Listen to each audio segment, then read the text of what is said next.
500 चौरस फुटांपर्यंतच्या घरांना मालमत्ता कर लवकरच माफ होणार आहे। शिवसेनेच्या ठरावाची सूचना महापालिका सभागृहात मंजूर करण्यात आली आहे। शिवाय 500 ते 700 चौरस फुटांपर्यंतच्या घरांना मालमत्ता करात 60% सवलत मिळणार आहे। शिवसेनेने वचननाम्यात 500 चौरस फुटांपर्यंतच्या घरांना मालमत्ता कर माफ करण्याचं आश्वासन दिलं होतं। त्यानुसार शिवसेनेचे सभागृह नेते यशवंत जाधव यांनी या ठरावाची सूचना मांडली। सभागृहात ही सूचना मंजूर झाली आहे। आता पालिका आयुक्त नगरविकास विभागाच्या मंजुरीसाठी ठराव पाठवतील आणि त्यानंतर मालमत्ता कर माफ आणि सवलतीचा अंतिम निर्णय मुख्यमंत्री घेतील।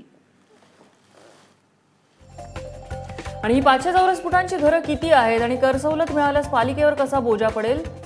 तर सध्या मुंबईमध्ये 500 चौरस फुटांपर्यंतची साधारण 15 लाख घरं आहेत।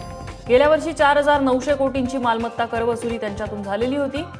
यंदा 5400 कोटींपर्यंत कर वसुलीचं उद्दिष्ट आहे। 500 चौरस फुटांपर्यंतच्या घरांना करमुक्त केल्यास 400 कोटींचा बोजा पडेल। 700 चौरस फुटांपर्यंतच्या घरांना करमुक्ती दिल्यास त्या करात सवलत दिल्यास शेकडो कोटींचा अधिकचा बोजा महापालिकेवर पडेल। जकात बंद झाल्याने आधीच 7000 कोटींचा फटका महापालिकेला बसलेला आहे आणि त्यातच आता 500 चौरस फुटांपेक्षा जास्त मालमत्ता असणाऱ्यांवरती त्या कराचा बोजा पडू शकतो। मोठ्या प्रकल्पांवरती याचे परिणाम नक्की होतील।